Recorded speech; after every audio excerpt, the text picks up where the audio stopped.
The concept of a tradwife has grown online over the past few years. It stands for traditional wife and is used by women who say they're claiming back traditional gender roles by ditching careers to be a wife, mother and someone who can cook pretty much anything from scratch.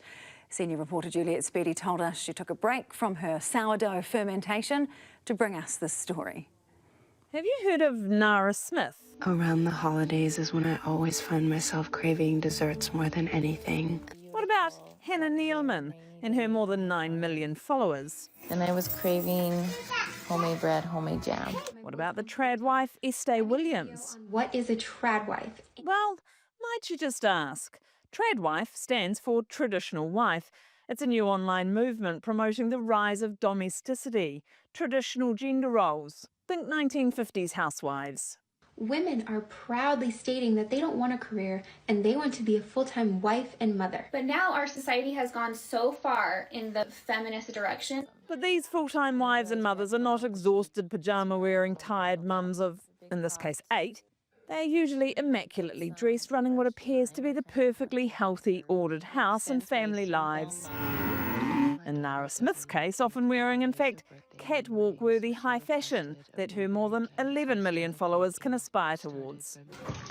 As they all bake, knead and ferment from scratch. My toddlers were playing in the backyard. They asked me for a Capri Sun. Since I had all the fruit at home to make some, I told them to give me a minute. And voila, that was it. It was so easy, and it was literally the best peach jam I've ever had. Some of these tradwives say it's a fight back, harking back, they say, to the billions of women from the past. So many of us, since we were little, we were raised in this kind of boss babe feminist society that told us you can be so much more than just a mom. You can be so much more than just a wife. And so many of us listened and we, tried to climb corporate ladders and we boss babed so hard. Now, we're a little bit boss babed out. But this aesthetically pleasing movement is arguably out of touch with the majority of people who simply don't have the privilege to stay at home as a one-income, perfect trad wife.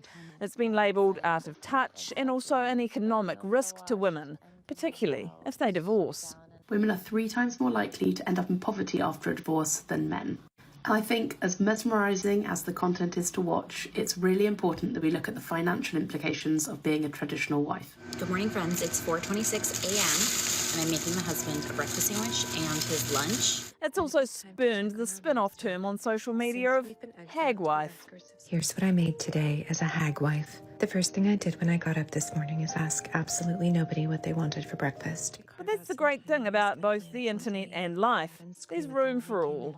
Being a wife and a mother should be your top priority always. And that is what is so great about this movement. Order is coming back into place in a chaotic world.